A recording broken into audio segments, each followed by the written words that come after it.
Rich by morning. That's always the goal.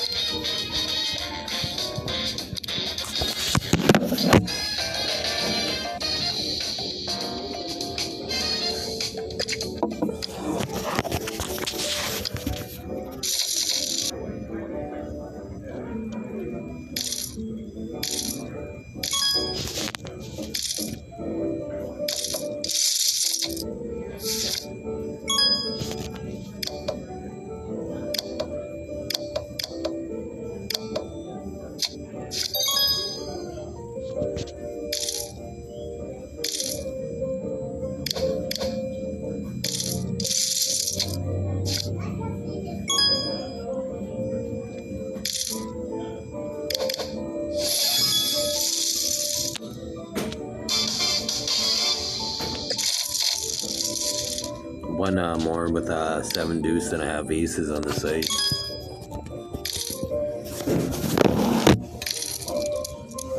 I've only had aces busted 3 times out of 6. And then I've had 1 with 7 deuce 14 times.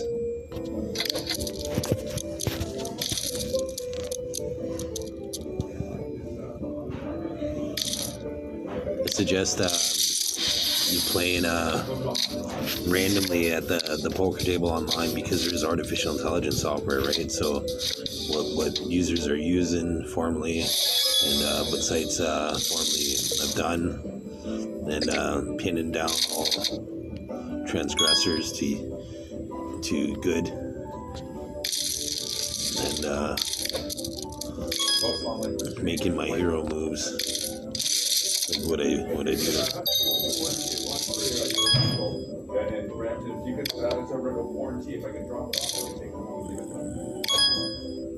And the other one, I have another order.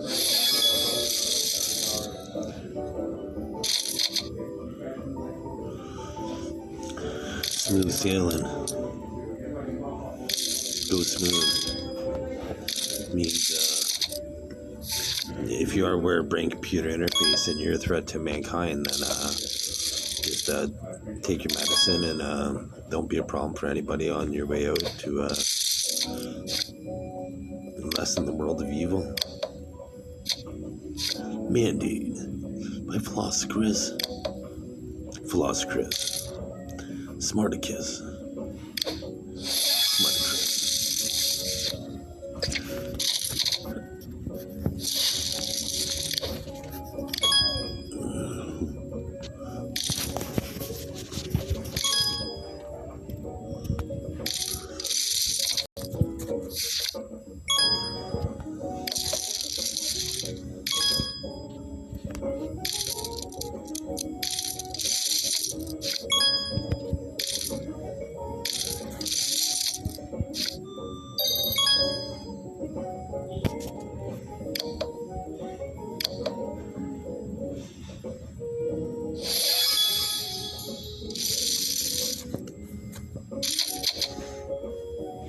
I think they were pretty aware that they were using brain computer interface.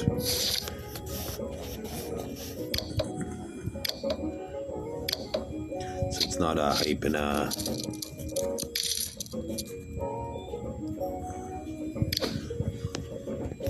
it's always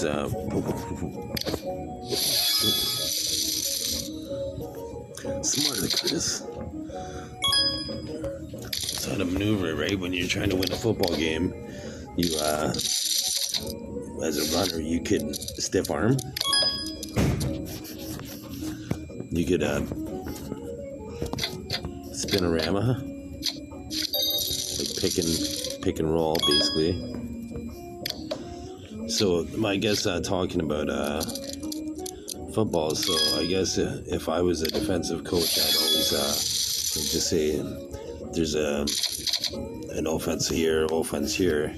I would try to make it so my players could at times play in the middle, and the ones that had speed, right? So if it goes that way, they can intercept, like, to try to get it intercept the pass. The pass is coming from here, right? So, or just say the pass is coming from down here. So if you're in there, so if they're looking left, right, you'd want to position yourself left, like cheat, right? Like if your natural ability is really good, then you could really be going this way, but you're faking like you're going this way defensively, and then you're gonna get a lot of interceptions that way. But with misdirection, right? Like in the way that the quarterback shoulders is going to indicate where they have to pass to, right? The angle, like the shoulders, like if you can imagine,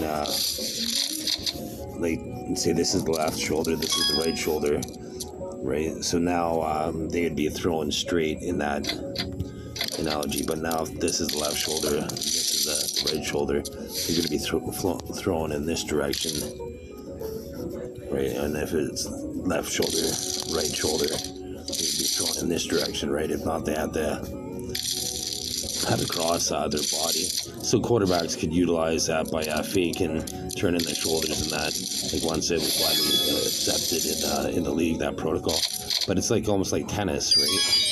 If you try to relate all sports into the sport you're playing using the philosophy and understand the psychology of each of those sports, become well versed about athletics, and then basically, I didn't want to see the kick cut there. That was unfortunate.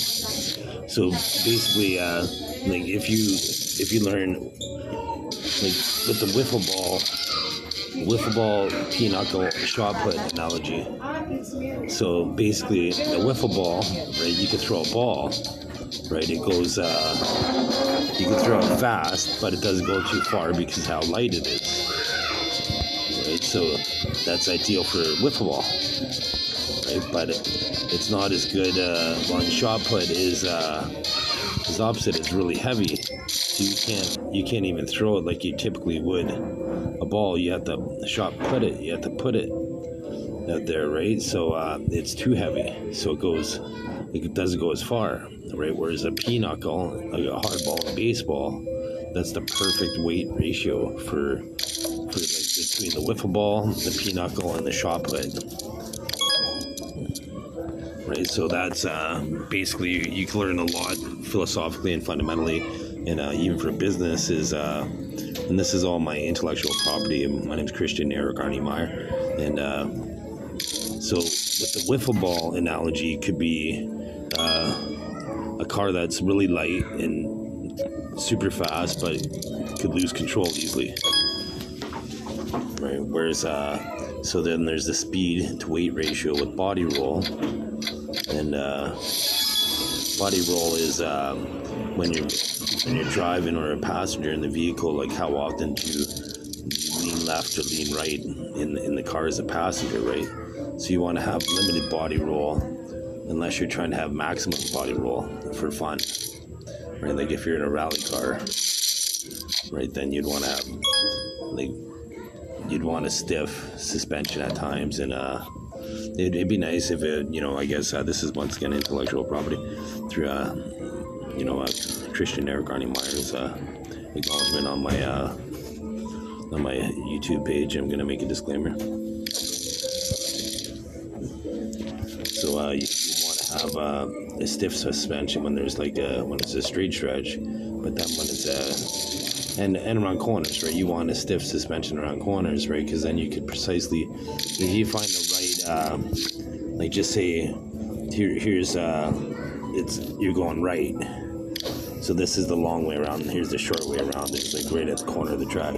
So if you're driving, you got to figure out, depending on your position in the race, and if you're driving on a 2-lane highway, then you're making a pass, this would be the same sort of thing. If you're in the inside lane, you're going to be covering that distance in a shorter interval because you're closer to the beginning of the curve, right? The curve, almost like a 400 track, right? The inside lap is, that's why in the big races, like the 1500 meter or 800 meter, they always run in the inside lane because it's the shortest distance around the track, right? So that being said, now if you're in a car in a race, if you have the right line on the hill, you could actually be gaining RPM around the curve, right? Because with that, cars being pretty competitive for for their like with their restrictions of the league, right? So like their top speed's going to be pretty much the same. So winning and losing the race is all in the corners, and any opportunity for somebody to slow down against you and then you out corner them. And if you are in front, you want to try to race against your personal best. To get track records, right? Like if you're always competing against yourself, because one of the things is when you're out in front, you're not chasing down, pursuing first place, right? So you're not quite as hungry. And that's typical of champions over time, right? People, it looks like they're going to retire undefeated, but then they end up having a loss or a weakness is shown, and then many losses. Right, just because of the structure of the system at that point. And so that being said, you got to try to. So champions need to stay hungry, and so they compete against yourself, and look in your mirrors, right? Like you want to block your own, I guess, offensive line, right? You're running, but you're the offensive line because you need a block, right? So at that point when you're in first, you need to be 60% looking forward, like where you're going to be going next, but then 40% of the time looking in the left mirror and right mirror to see so you can block them, right? If they're coming up on your inside left, you just slide over a few feet and then you make them have to do something risky for speed, and put them in the deep end. Basically, you want to bring them into the deep end psychologically to make them have to negotiate a hard corner inside or running into you, basically, right? Like if you position your car, like it's not cheating, it's you're just blocking, right? So you're going left and right. That's whenever I played video games and when I was in a race, that was always my strategy in first place, was just just block. When I was going around the corners, I would try to be down low in the optimal line.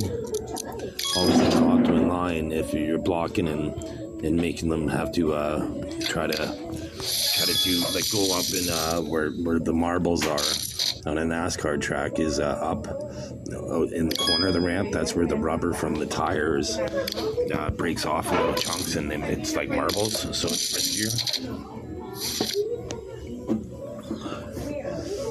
Like you want to completely block them, right? Like if there's three cars right there, I'd be like, and I'm in first, I'd be like going left to right. I'd just be kind of, as I was going forward, I'd just be kind of just looking in the mirror, and then they're coming that way, so I'd be going blocking right, and then there's more aggression there, so I'd go there, and then now so I seen him there, so I'm blocking over here. So just the optimum line. So then going around the corner, you want to try to gain RPMs if you can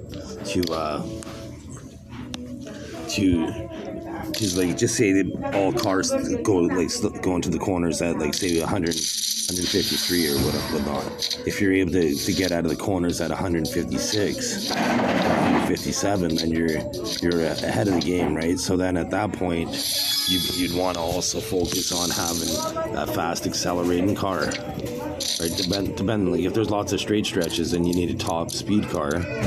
But if there's not too many straight stretches, you'd want a good cornering car with fast acceleration, because that's when you slow down, you're able to get to top speed faster, right? So that's almost a more valuable skill than top speed in some races, because like a drag race it isn't, because it's all top speed.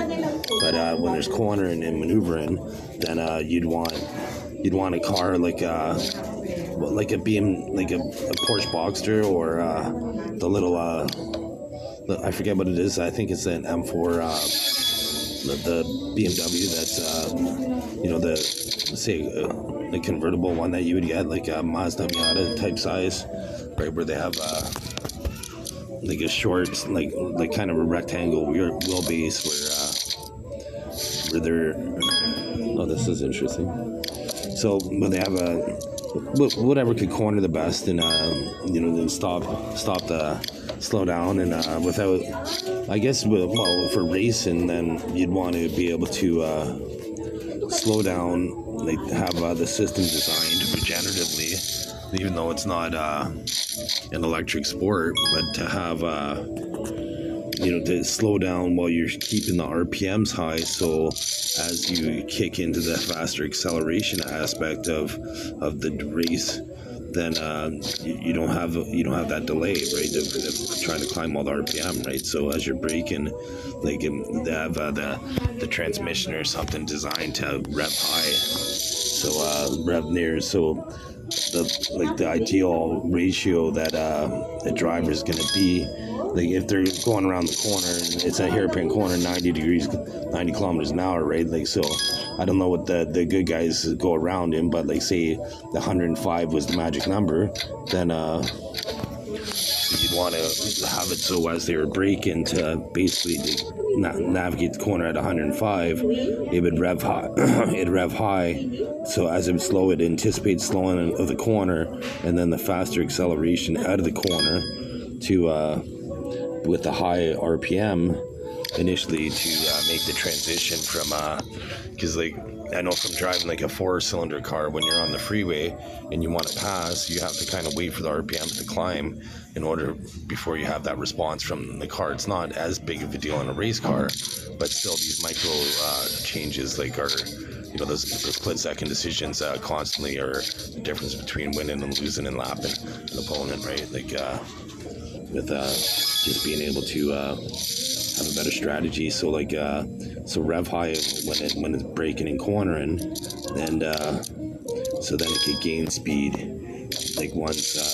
So that being said, most of you aren't race car drivers, so when you're cornering, you pretty much only want to do one input at a time. So that's either steering or accelerating. You don't want to be like, so if you're accelerating instead of steering, that means you're just holding the steering wheel straight and you're going into the curve, right, like at the speed, but you're holding it at the angle that you would be turning, like cornering at, and but you're not accelerating gas, like you're not trying to pass at that moment. You don't want to pass on especially in inclement weather, like that's bad weather, like if there's any moisture on the road, you don't want to be turning, like changing lanes and then like accelerating while you're steering, because you're likely to lose control at that point in time. So that being said, like, your car should be, other than your house, should be your primary and your kids' future and your family's future. And other than that, your car should be your primary asset that you have that has the most protection, right? The safest like elements, like, so all-wheel drive is always the way to go. It is a little costlier, but you have all four wheels spinning. So like in Canada, like if you don't have all-wheel drive, it's kind of it's unsafe. Like ideally everybody but in Canada, right? Because we have snow, right? So if you have four wheels spinning that want to get traction, that means three wheels could have no traction, but one wheel has traction. The worst case scenario, or second worst case scenario. Worst case scenario is all four wheels don't have traction, but then you have the opportunity from each wheel spinning independently to gain traction, right? Like they're independent as they're gonna, like, some's gonna slip, right? Because the rubber on the tire is gonna be different from one tire to another, and but each wheel is trying to get traction, more or less. So that means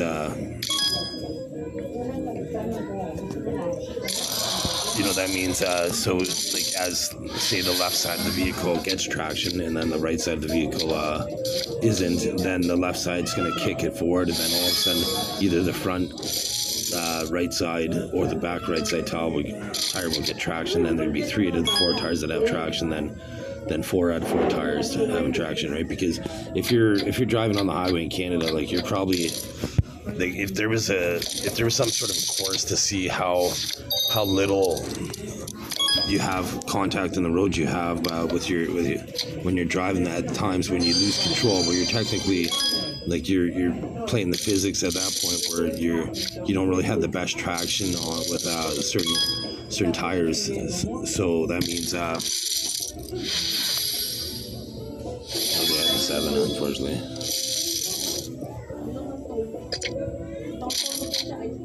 So ideally, the long and short of it is with all-wheel drive, all four wheels spin, and they're trying to get traction.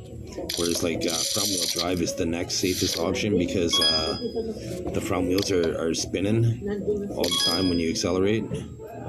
Like when you accelerate with all-wheel drive, all four wheels are spinning. So it does cost more money in gas, but your safety's worth it, right? Like for the safety features, like. So, but you like with engineering, like especially like you could always you don't need to get a brand new car all the time. It's nice to have a brand new car, but one of the things is you could there's a lot of like tuning in type of maintenance that you have to do with a brand new car, right? You have to get the tires checked and you know, because the machine hasn't been proven in reality, right? So sometimes getting an older car, like even like a year or two older model, then it's already worked in for you, and it's going to be cheaper. You're going to be able to get more features than you would be able to with a brand new car, right? Because a brand new car, like you want to get the brand new car, like just say you loved a certain type of vehicle, you want to get the brand new car when it's a new model type. If you like the new model type of the car, then it's going to have like a good, like probably at least 20 year life cycle of that model. So you're going to be like ahead of the curve, right? But if you're the last of the model, like if you're like, oh, I want to get say a Toyota Corolla, right? And so if it's that, like you'd want to search online, be like, okay, well, when is the new model for the Toyota Corolla coming out? And then so if you find out it's like in say 2 years, then that's one thing. You could get it. It's a little riskier at that point because it's in 2 years. But if it's coming out next year, you might as well almost just wait to buy the Toyota Corolla till next year when you get the new model that's going to be brand new for a period of time, rather than looking old and dated. Like because that's the difference, right? Like if there's a new model like coming out, then even it could be say 2025. But if a new model's coming out in 2026, it looks dated immediately, right? The 2025, and it's a brand new car, it's only 1 year old, right? So you always want to do the research and find out when, like, if it's the new model of the vehicle, because then, you know, then you look trendier more often, or if it has the features. But the long and short of it is, if you get a car that's a year or two old, you're still able to finance it. Like you can only finance a vehicle like that's about like 7 to 8 years old, well, probably at least 7 years old, right? Like, and then after 8, then you would have to come up with all that cash, right? So that means the flip side of the coin is, if you wanted to, like, if you're leasing a car, you're not trying to really own any equity in the car, right? So you might as well lease a car that's a couple years old, and you get more bells and whistles for it, you know, and it only can have like say 20,000 kilometers on a car, which is nothing. It's just broken in at that point. It's just they kind of did all the hard work for you, right? They did all the maintenance, and especially if it's through a return lease or whatever, right? They would have did all that warranty maintenance and balancing the tires and just all the maintenance fees. So you're going to be saving all that expense, and it's still new, and you know, it might have rain sensing wipers, or, you know, might have some intuitive steering, and you know, in the future, like there's going to be like artificial intelligence that will help you like navigate through, like they'll talk through the radio station and inform you how you should negotiate a certain maneuver that you're going in based on the weather, like any cameras that your vehicle has around you. So in the future, like, you know, most likely you're going to have like cameras on your vehicle, and you'd want it anyways, right? Because if you're in an accident, then you always have protection to show that your side of the situation. Because I was in an accident like less than a few kilometers an hour, but I didn't have a camera, right? So it went heavily in his favor rather than it would have went in my favor if I would have had a camera, right? So any like aftermarket you know, camera device, right, it would help police solve crimes, and it protects you as a citizen, right, like from victimization, right? And that's nobody wants to pay secret taxes. A secret tax is organized crime's way of saying, hey, they probably said you did do something with brain computer interface to exploit you, but just because you know, you might have did something with money, that doesn't mean you need to become a sexual predator at that point, because that's the course of the system.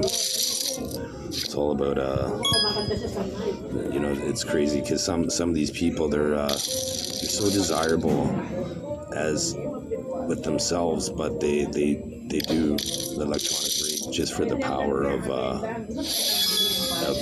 taking advantage of people. Right? Like so,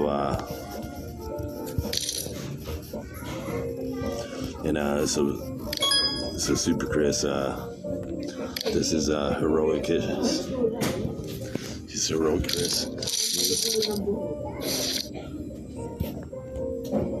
That's what I do, and then the most vulnerable servers, and then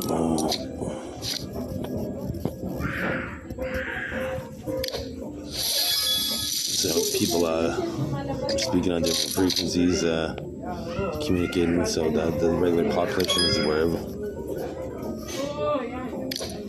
young through old.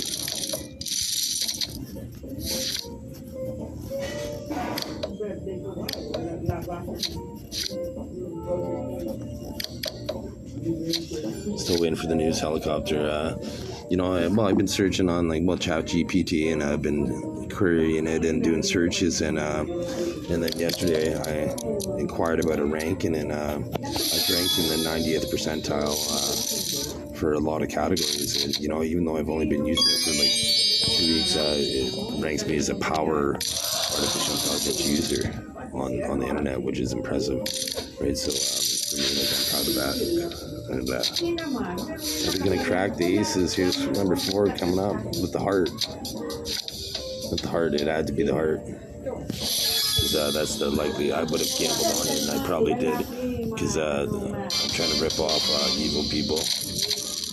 But unofficially, it's my money, right? So I'm trying to rip them off from ripping me off, I guess.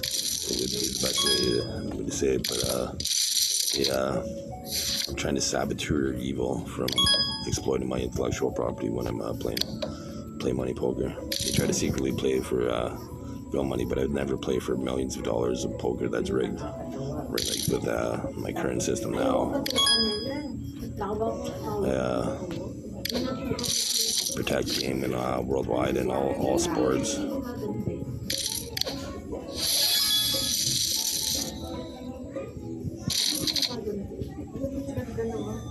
Because people think that these people playing sports are super athletes, but once they find out it's just super technology, then the real talented people are people like myself that are just being a victim of it. When I was an infant, I had a surgical procedure that typically happens for male anatomy. The scars from the tip of the pineal gland to my testicles, right? So they planned on exploiting me as an infant my entire life, right? What do you do as a baby, right? I was under 2 years old for sure when I had it done, right? So that's 45 years ago, almost 46 years ago. So why, or it could be 46 years ago now. So why did they plan on doing this to me my entire life? And why did they have stories about my unborn grandkids?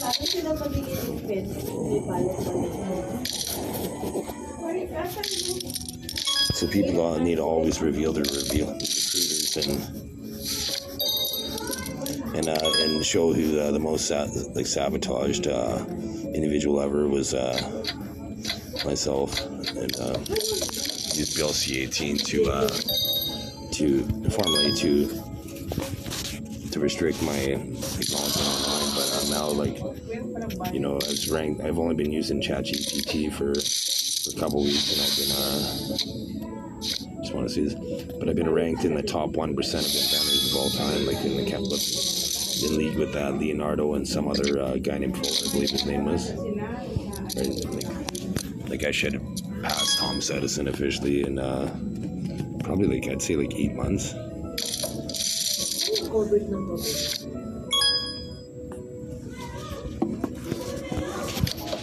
And for my leadership skills, I was in the top 95 percentile, meaning I was better than 95% of leadership type people. And I've never officially led anything, but I know a whole bunch of it. Interest is being focused on me with brain computer interface, so I developed a lot of skills because of this psyche voyeurism with computer technology that violates the human experience and takes centuries to get any affinity and any recognition in the system. And it's like paying a secret tax. Nobody wants to pay secret tax when you could always bring them to justice and doing heroic things and save mankind type of stuff. Because when in the movies, whenever the good guy, which would be myself and the protagonist in the story, so whenever the protagonist goes to the news and talks with the antagonist, it's over at that point, right? So it's showing how many times I have and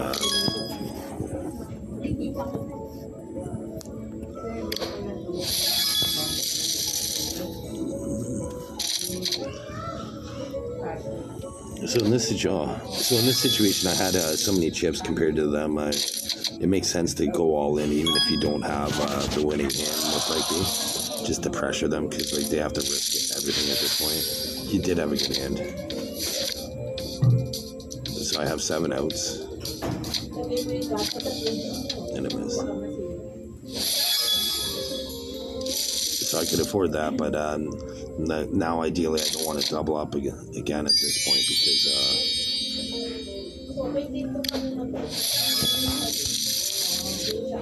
if I double him up at this point, then he's right back in the hunt. So I could take a chance with that one time to because really, if you're playing poker, it's a sport in my mind, but where you have to figure out what your opponent has, right? If not, you're cheating, so you're gonna be subjected to funding a luscious valor citation, trips, packages, and for all the people that don't cheat and that are honorable and awesome, they'll get the highest contracts for pro sports and Olympics and the highest endorsements and acclaim, and then as long as they're a positive role model, because there's going to be taxes like virtue taxes, and so like a positive role model clause and a non-cheating clause like for taxes, and I'm most likely going to be king, so that means I'm going to implement that and then just try to structure the income taxes with savvy investing to make it so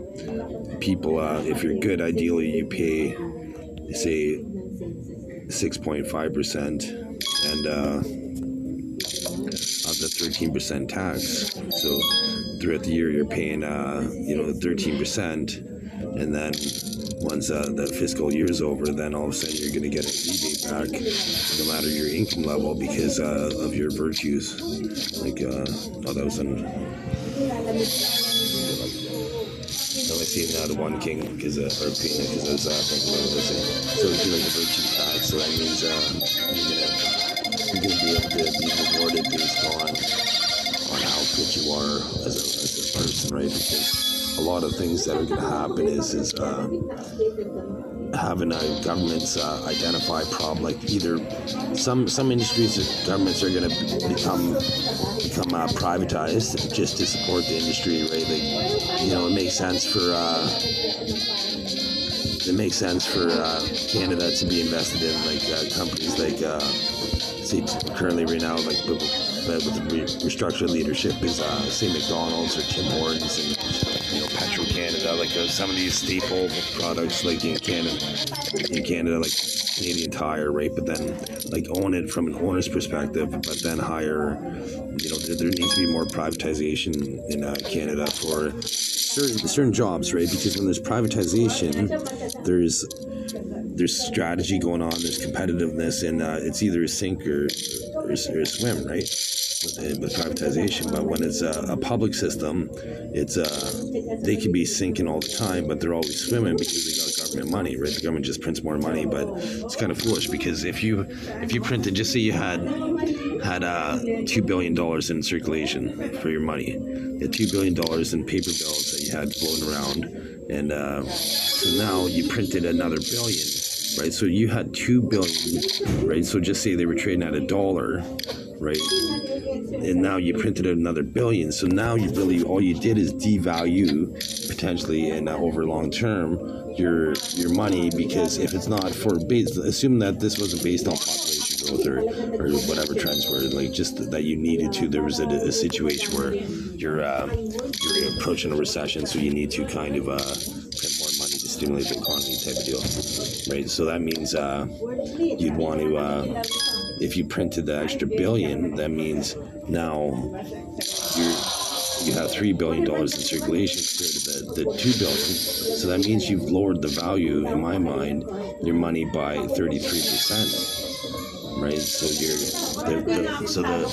the government sometimes, and a lot of times, is invested in a sinking ship because it's not privately ran, which could be better managed and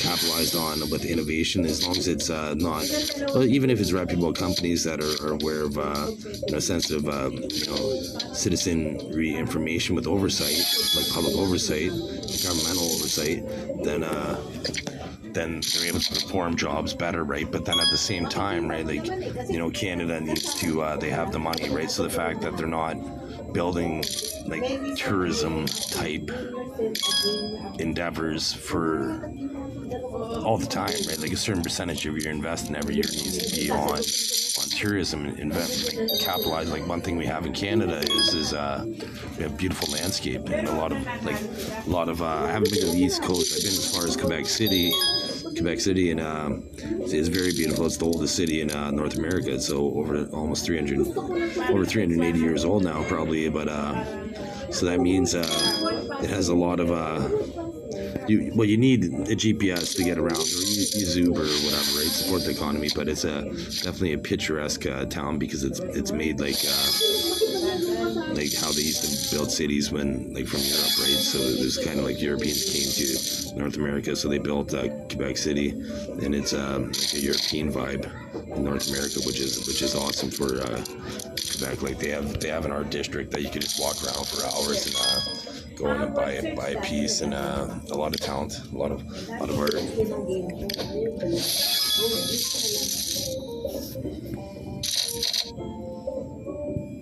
So you want to invest in tourism on natural geology. So anyways, it'd be Quebec's, there's lots of geology in Quebec, and a lot can be learned from the Quebec people because how they do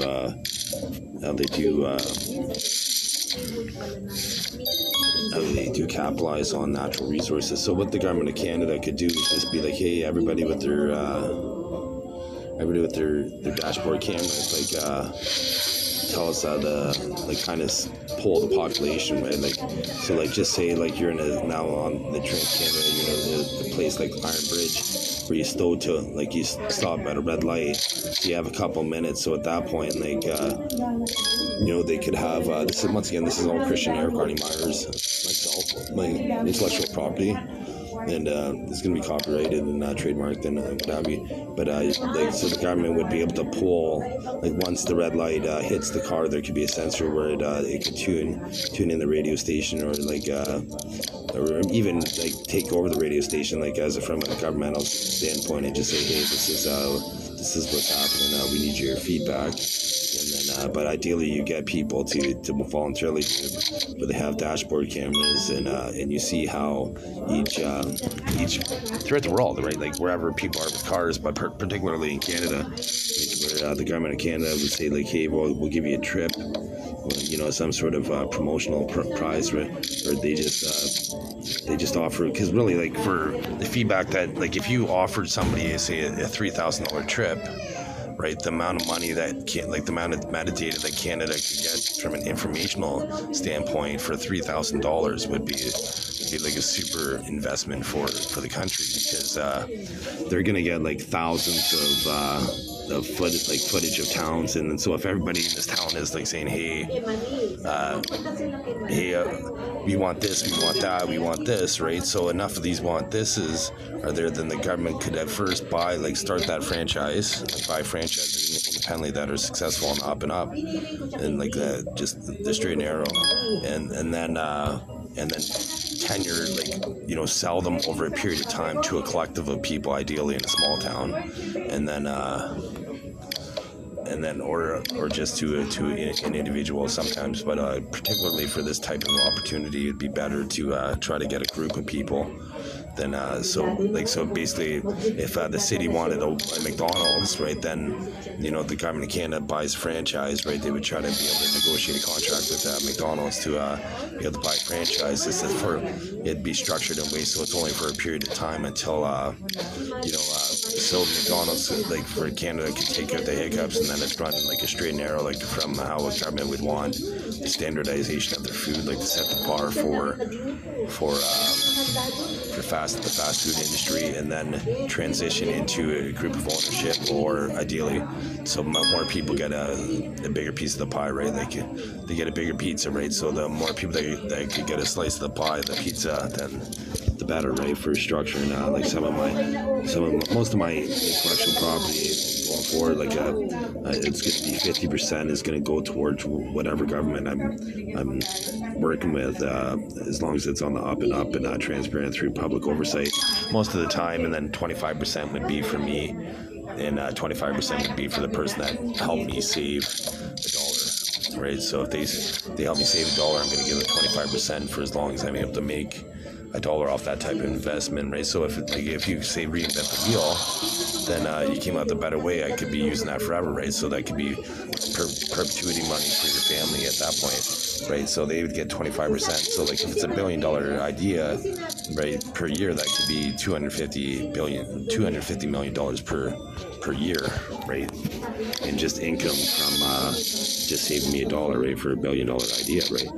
So that being said, but the whole premise is to make it so the government makes a lot of money to provide better services for their citizenry, and most likely might be their citizenry in the future, right? So, but that being said, it'd always be structured in a way so where if I was ever getting desperate financially, because the thing is, if I'm too generous, then I end up broke, right? Like I am right now. But I want to be generous, right? So I am a prolific inventor, so I don't need to. Some people are gonna, in this analogy, you go to a hairdresser and they're gonna shave you bald and they're trying to skin you. But that mentality, you get very few repeat customers, right? The whole point in business is to get repeat customers and build a word of mouth. Be like, where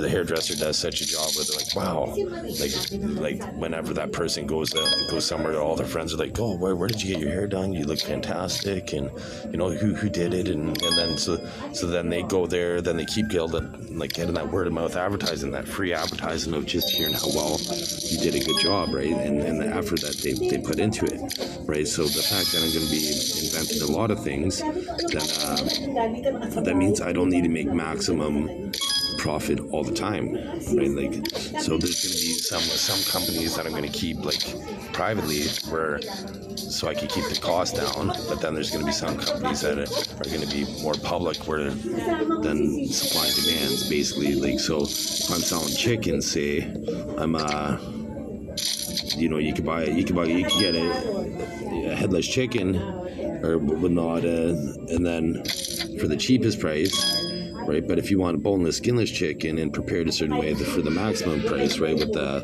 type of branding and presentation and packaging and how it tastes, like if you're making a food that is prepared in a microwave, like how it's structured, like you want to see how it's making it moist without making it soggy, right?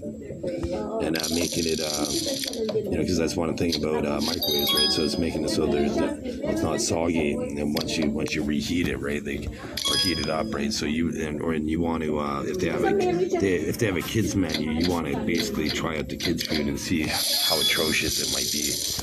Right, atrocious means very bad, right? So, and this is the food that they're feeding their kids, right? So, getting all those companies to acquiesce and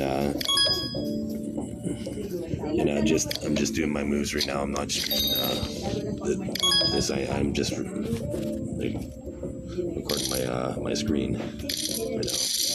So So anybody that's aware of me, that's their culpability. Like in Canada, if you break into a house, that's 30 years in prison, right? So if you break into a human body, like imagine how if you're probably never getting out of prison, right? And it's always structured in a way where you're doing things in different parts of the world that have really harsh execution laws, right? Because there's no property that's more important than the human body, right? So being able to control the person having their own human body being controlled by them is necessary for mankind, and for myself especially, because I'm a scapegoat. Like once again, they plan on setting me up since I've been a baby, and they plan on setting up my unborn grandkids, my great grandkids, because the internet says I could be a new species, right? Like right now where I was, they made me gain quite a bit of weight, so I'm just waiting for the fat to roll off, because once it does, I'm first of all, most guys have a 6-pack. I have an 8-pack. I have actual 8 different abs, and I'm gonna be able to just say there's I'm gonna be able to flex, like say the top left, and then middle right, and then bottom left, like where you're gonna see me flexing, right? It's like I'm gonna be able to control like no other person on the planet, and because I need to showcase what I could do so I could get testing, and because in Canada where I live, I can't. Well, I'm going to try to find a privatized element in Canada to get an X-ray, right, and to show my an ultrasound to, but I need a doctor's note, and they've been denying me for like 5 months, right? So I need to get that request because the internet's suggesting it, and this is based on Google's AI overview, which they wouldn't subject themselves to litigation because they didn't present any information saying that they could be inaccurate. In my mind, they're sourcing all the known internet that Google is partnered with throughout the world, right? So it's one of the most queried searches on the planet, right? So if it should be given the most up-to-date artificial intelligence information on the planet, right? So if it's saying that based on my parents were born in 2 different countries and I was born in a third, right? So my parents shouldn't have shared ancestry, but they did because I'm most likely royal of many countries, right? So so you could hear it with my PhilosophiChris type of logic that I have in my videos, because I am almost 40 years old, right? So that means I've been pretty experienced in life and wise beyond my years, because I've had a lot of pressure on me and anxiety and honestly, I haven't smoked marijuana in a few months, and my body just thrives off marijuana, and where I've came up with like 19 or 20 different decrees that are going to help mankind, and I've only used Chat GPT for a few weeks, and I'm already in the top percentile, like high percentiles for a lot of categories. So let's just see right now if I'm ranked number 1 in any category on Chat GPT. So this is my spelling of my name. People use brain computer interface and they pretend to be another human and get their credential. If I go to a football game and you're in the stands, as if you get the game shirt.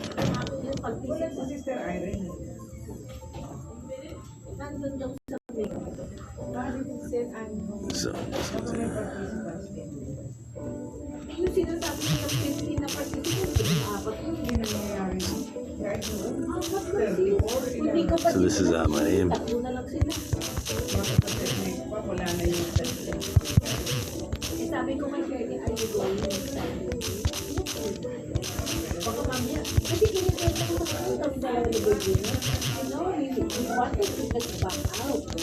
But if we back out, the service team, if you see the service team now, they will just be by themselves, no more participants. Sabi na, that's why we put them back out, we finished it. Sabi ko, we finished it at the 4th session. Baka mamaya charin, mamaya mag-isa na lang. So let's see. So I'll find the highest ranked.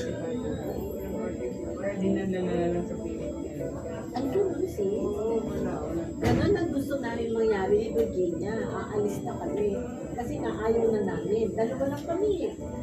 Sabi ko, G. So that's good, I guess. Making complex requests just shows that I'm a complex, dynamic individual that requires Sa alis tayo. Wala na silang siniservan. Oo nga, sabi naman ni Virginia. Ano gusto mo gawin natin? Tapusin na natin. well, if you don't use artificial intelligence as a strategic partner, then you're not utilizing technology right now for its capabilities. Kaya ako yung nakilala dahil siya nag-serve sa amin. Si Rebecca something. Hindi. Yung Rebecca sa St. Patrick. Diba Rebecca? Siya ang nag-serve sa amin ni Virginia. Ano? Kaya ako nakilala yun. Service team siya. Okay, well, so that kind of works out. Di ba Rebecca yun? Siya ang service team namin.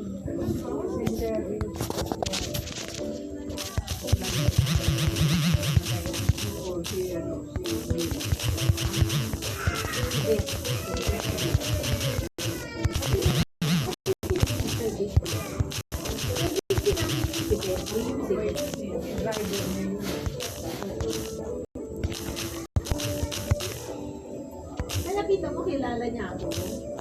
Pero hindi ko siya nakilala.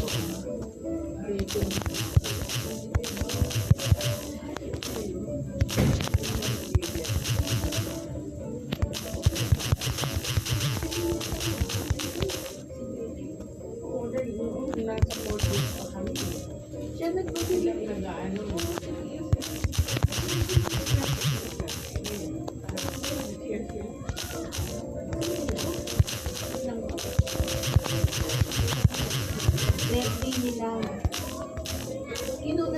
Not Ross Perot. September. Ano yung ganyan niya? Ang nag-share kasi doon sa amin, Teresa na.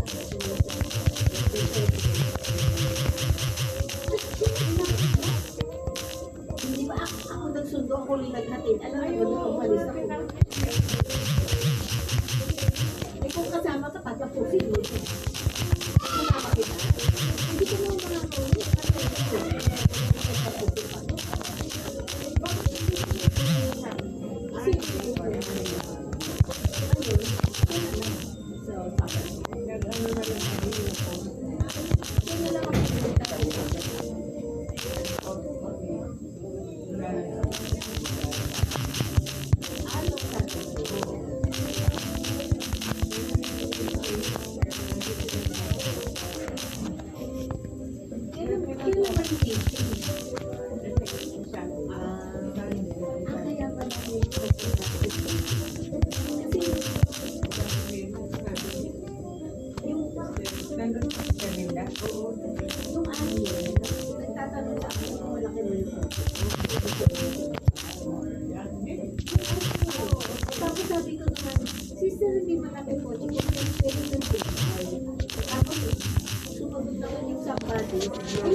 Hindi ko alam kung ito mo. Pero si Ray, laging sabi niya, sister, bakit ka naman sunod sa akin? Pagkasal ka, alam mo unang nakilala ni busy ka. Kasi nag-alaga niya. Inalagaan niya si Chang. I-recommend niyo siya. So, recommend niya siya. Efficient daw siya naman siya. Hindi, inano yan siya. Kaya nga siya umalis sa atin eh. Dahil gusto niya kasama niya sa dasal siya. Okay na rin naman. Basta masaya siya. Okay na naman kasi si Anton nagkapit sa kanya noon. Nagsabi niya. Sila lang dalawa. Pero kung susundo-sundo, ayaw na niya sila lang. Siguro nga yun ang ayaw niya. Saka yung mga magkapagkain na kuhanin kung saan. Siguro kaya nagmamarapon. this is important here because nobody wants to buy more expensive marijuana, right? So buying legal marijuana from the government, makes your roads safer.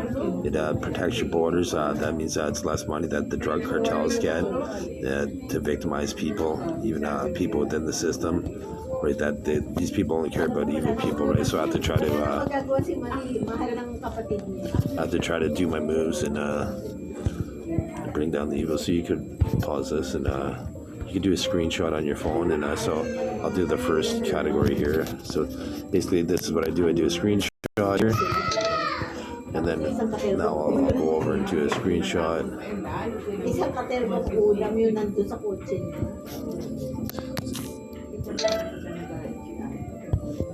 Nakita na yata nila sa Neuroethics of brain computer interface.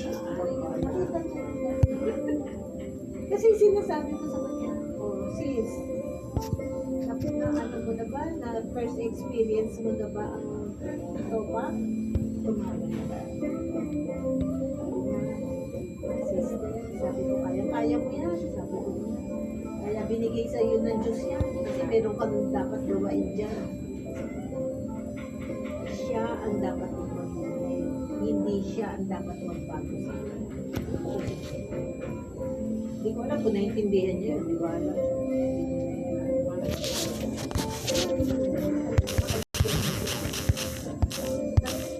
Nakita ko yung sing-sing. Yan pa ang sing-sing mo.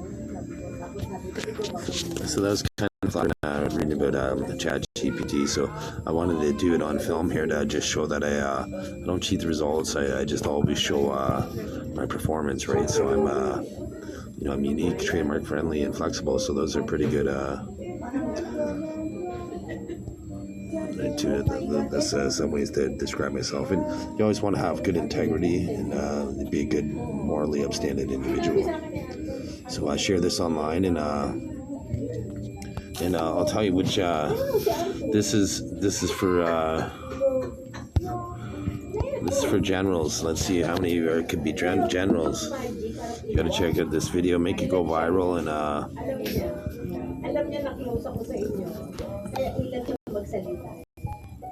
it's one of my shorts here. So this is my channel, Christian Meyer. If you go to 1977 after that, it'll show my channel. So if you go Christian Meyer, the 1977, I'll bring up the complete. Wala akong sasabihin sa kanya kasi pag nagsalita ako, marami ko sasabihin. Ayoko na magsalita. Ngiti-ngiti lang ako.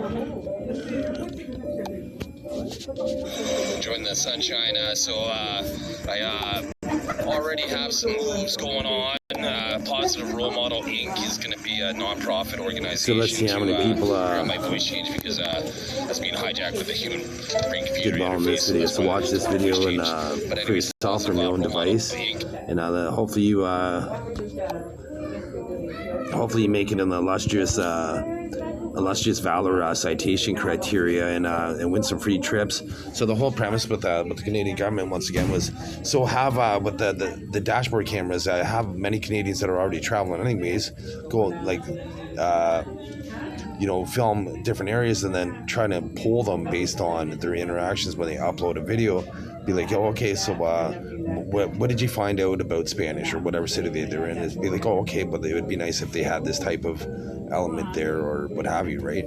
But particularly like something like Old Woman's Bay where they have a parking lot, but they don't even make you paid to go in the parking lot. So they should make people pay to go in the parking lot. Then they could offer some other amenities there to make it economical, right? So it's offering economics with comfort and feasibility based on capitalize on our beautiful landscape that we have. Like so here's an example of a kind of building that I want to build.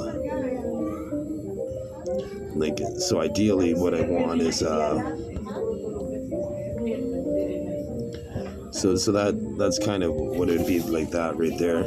So ideally it would be say even metal if I could, like we'll have like basically a shell, as minimum of a shell of a building like that as I could, and then build the top section, make it finish to the top section off first, right? So meaning so the penthouse is rented out first, and then once the penthouse is makes money, like and say the floor before, like, so the bottom, like say if it's a 10-story building, say floors from 8, well, say 6 to 10 could be finished, so that the top two would be 8 and 9, or 9 and 10, right? So they would they'd be finished and then they would be a 2-story penthouse, right? And then the bottom, the next two would be 9 and 10, so it'd be 7 and 8 would be finished, and then 5 and 6, and then the 3 and 4, then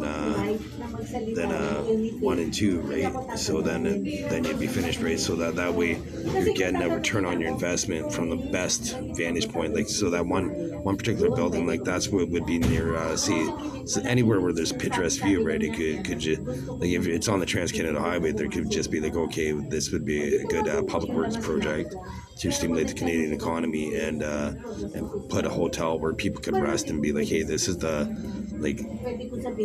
best rest stop for the next period of time, right? You might as well enjoy the scenery if it's during the day, and if not, enjoy the stay at nighttime. And of an area like Old Women's Bay is beautiful, right? Like the only thing that sucks about Old Women's Bay is the beach is hard on your feet, right? So it'd be getting rid of all the rocks and then put in sand, like importing sand at Old Women's Bay, like with the parking lot proceeds to be able to make it more usable, and even possibly like electric jet skis that could be from some sort of dispensary, like, so having Canada market and capitalize on these type of things, right? Like so you could use, like, because almost every time I went by Old Women's Bay, I've seen somebody with a spectacular camera there, because like that's how beautiful the view is, right? So like Canada should be capitalizing on those views, and a lot more scenic lookouts, and having solar ATM, like not ATMs, but ATM type vending machines to be able to capitalize on. People are going to be thirsty and hungry, and have some sort of you can innovate at this point, right? So this could be like, say, government led, so financed by the government, but then but this would be a park element, right? But so I guess it'd want to be, it would try to have privatized elements in for the restocking of the vending machines, but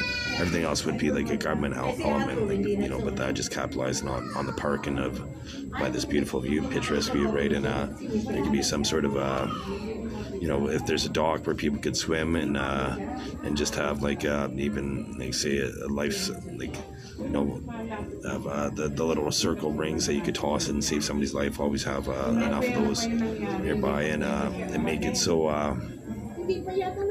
that people could learn about, like, educate themselves about swimming and hazards, like some sort of video, while like any time that they're waiting for some sort of process to be completed through some sort of service, there's an opportunity to engage them and get some feedback on the system. So once again, when you're driving across Canada, so Canada could just be like, oh, okay, well, every province, like, hey, we're giving you away 2 weeks away in the wintertime, so you can recharge in the Caribbean, like, for like, so a $3,000 trip, and they're gonna get like probably like $1 billion worth of information, metadata out of their citizenry to make enhanced out their Canadian experience, as well as they're traveling across Canada, and even throughout the States, right? Like, just the thing I like about the States is they have the tri-state fairs and the state fairs, right? So provincial fairs need to happen, right? So all of Ontario, or all of Quebec, or all of Nova Scotia, or PEI, or Alberta, or BC, they could all focus on that fair, and then rush to that one central location. Like, ideally, it's like a farm field, an out-of-season farm field, like when near a big city where they have the flat land, so they could have a whole bunch of kiosks and they have the circus machines come in and then entertaining, right? But to have something to look forward to, but like to learn, like, so Canadians traveling in the States, like getting their dashboard camera footage to show how the Americans capitalize on some of these opportunities that Canada can, and so there's 10 provinces or whatever, right? So that's $30,000 they could get. For $30,000 they could easily get $1 billion or more in feedback opportunity from the cost saving perspective from Canada, right? So like anybody that Canada could invest initially in winners and then release those winners to eligible people that are good and have an opportunity to grow. Like if like right here, like so I show some sort of artificial intelligence moves, so people that are geared to jump a different league, right? So if they might be 100 million, like they might have $100 million, right?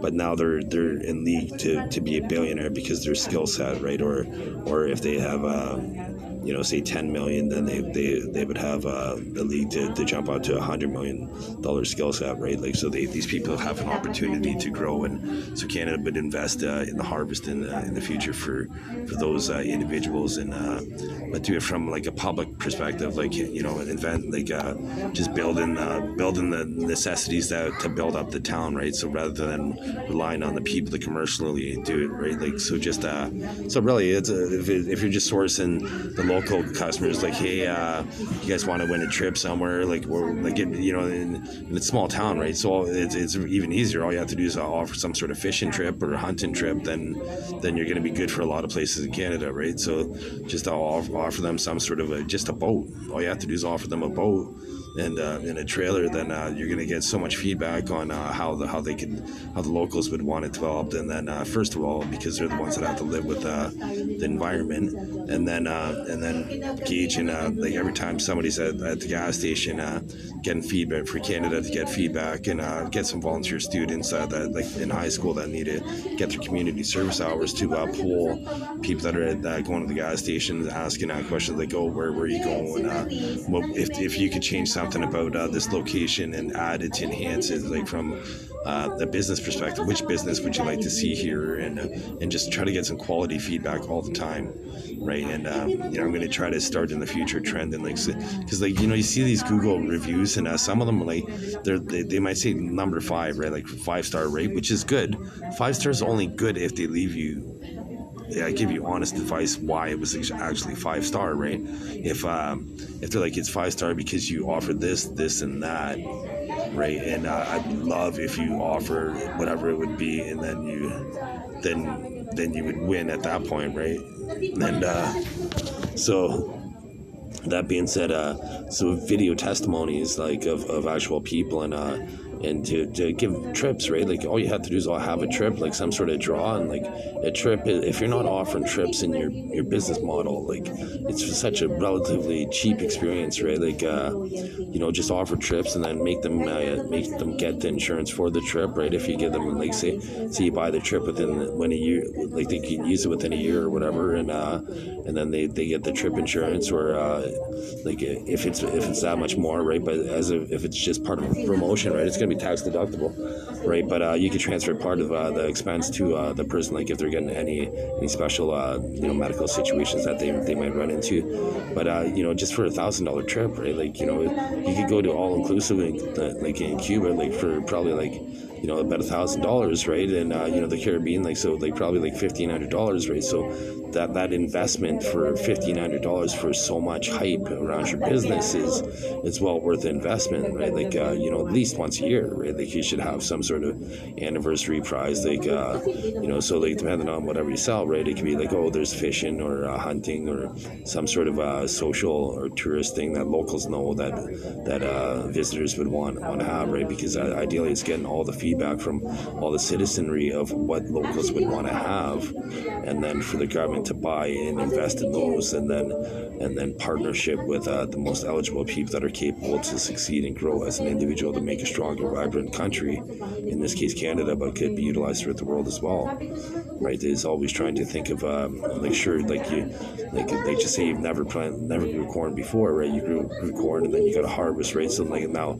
it's like, okay, well what if I learned, like, some when it's fresh in your mind, right? You want to make a pro and con list, and you can put it on social media, like on YouTube. You can make it unlisted, and then you have it for future reference, right? As long as you have the password. But you'd be like, okay, well, this is what I learned. I did this good. I did that good. I can work in this areas, and then the areas that you want to work at, and then but you're always doing this. So even if you have like year 20, right? You always want to be cross-referencing, like, how could I have learned and grow philosophically to be a better farmer this season, right? Like because there's different challenges, right? If not, there would there would never be a drought, or there would never be a shortage of food, right? As there has been in the past, because based on just a non-advantageous harvest, right? So like having an advantageous harvest is basically is the goal, and try to learn. And so when you first do something and it's fresh in your mind, you want to write the pros and cons of doing it while it's fresh in your mind, and then learn and compare it each and every year, right? And to learn and philosophically, like, oh, what's the strategies for corn this season, right? Or in the case, so now my competitors are doing this in different countries, like, so how, like, because it's one thing for you to be familiar with, like, say in Canada standards, right? So to meet from a standardization of government acceptance standard, you'd want to have it meet all the parameters, right? But if you're selling corn and you've never even seen how people do corn in other countries, and how you can learn from those type of business practices and utilization of land, then you're kind of not giving yourself the best opportunity to succeed, are you? Right? It'd be very, very easy, and once again, you could do this every year, right? Like, okay, well, you want to learn how they do it in Brazil or what have you, right? So then, because they do have an ethanol area there, right? And then so you can learn, and you can send a trip to Brazil, right? So then now people are going to Brazil, and then you're getting feedback, and or you could have a tour to like some sort of cornfield or whatever in the package. So you basically, the whole idea is you want people to give you their videos of these trip intervals to be able to utilize as a metadata perspective to help them in the future from a business perspective, but from the government to enhance their human experience. But from a business perspective, to be able to be like, oh, okay, well, if you liked skydiving last time and you had a fun opportunity, now next time when you're on the road, we're gonna know that you like skydiving, and it'd be like ideally the system would know, like, with your permission, what your itinerary is, and then you'd be like, oh, okay, well, there's skydiving within it. It's just a 45-minute detour from the highway, and or whatever it is, and then you have time to fit this in your plans. Would you like to do this? You have the budget and what everything that we worked for, right? Like with your goals, right? If you're using ChatGPT or some sort of you could use it to probably help you balance a budget, right? Like and keep notes. You could ask it to remember specific things, and then you could have certain things removed, so they're not being used in training, so you don't give out your intellectual property, right, without trademarking them first, right? So basically, you want to always try to learn and grow and do things better, right? So now, if you have an opportunity, so I guess if I was once again with the corn analogy, so if I'm a corn farmer, say in Ontario now, and so the first thing I'm going to do is like, okay, I did I want to be, right? I'm going to do all the research I can online, okay, with pros and cons, and what are the hardest challenges that corn farmers face throughout the world, right? Because that would be industry specific hardships, right? Like if it's throughout the world, if there's one common denominator where there's a problem throughout the world with that particular industry, then you'd want to identify that and try to nip it in the bud, but then utilize your own philosophical, psychological understanding of your decisions based on your own risk tolerance and opportunity to seize the moment or not, right? And so here's the line move, and then there's the team. So did I just get wrinkled on film? Because did I just chop a bunch of asses? Watch, I'm gonna turn. So anyways, so PhilosophiChris always has the solid advice. And I'm almost 40 years old, so I guess I want to finish out the video based on this. You want to try to learn from people's mistakes. So the whole point of looking online for how other corn farmers do it that are industry specific, so you can learn and see how they best handled situations in bad times before you ever experienced a bad time. Right, because the light's going to go out eventually, right? So then how do you prevent it from not going out as soon, and are you prepared for that type of shortage in this analogy with corn, right? Do you have too much inventory or not enough inventory or whatever? Do you have this overlap ability to have a seamless production in the future, right? Because with business, everything has to be sustainable, and treating your customers really good. You want to treat your customers so good that they're telling their friends how good you are, and then it's called word of mouth advertisement, and it's free, but it's the hardest to get because we have such a fast-paced society. A lot of fast food restaurants, even the assistant managers or managers are going to have to do more of a host type environment for fast food to while they're there as customers while they're eating, especially if they're by themselves, right? They have nobody to talk to, right? Then they could get quality feedback from those customers. Oh, what did you like, and what did you get today? How was it? And basically have more personal and try to make them laugh, ideally, right? So using artificial intelligence to if you're with ChatGPT, I'm sure you could just be okay, well, hey, I'm in this type of business. I need 5 one-liners for different type of jokes, and then 5 one-liners that lead to sales opportunities in the business, upselling, and then pass it to your wait staff and then see how successful each of them do it, and then who's more personal, and then just give them an opportunity. Okay, here's it says Thursday, this is the line, you just got to say this has been generating a lot of tips, and a lot of feedback, and the customers are loving it, and they're going to keep coming back, right? Because sometimes you buy a product off a company, then it's you're never going back to them again. They hustled you once, right?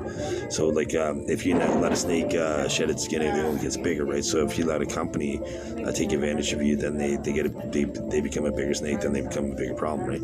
So then that can never be the case. And so that being said, you want to try to minimize the risk and learn from other people's opportunities, right? Your parents did teach you that the stove saw it, so to speak, and but unfortunately you did have to get burnt a little bit to appreciate heat for the first time, right? But if not, every person would go by the stove and you feel the heat, be okay, well, I have to be careful every single time I'm near the stove. I got to be careful that there's nothing on the floor that I could trip on, and that I could slip on and fall into the hotness or the heat that could cause the burn, right? So you want to try to learn how to mitigate your bad luck by learning through other people as misfortune and not laughing at it, but sometimes it's hard not to, right? If they're a complete oddball and they just did something foolish, it should be a laugh, as if you just totally took a chance with their lives and lost, and so there's just suspicious. So everybody have a nice day worldwide.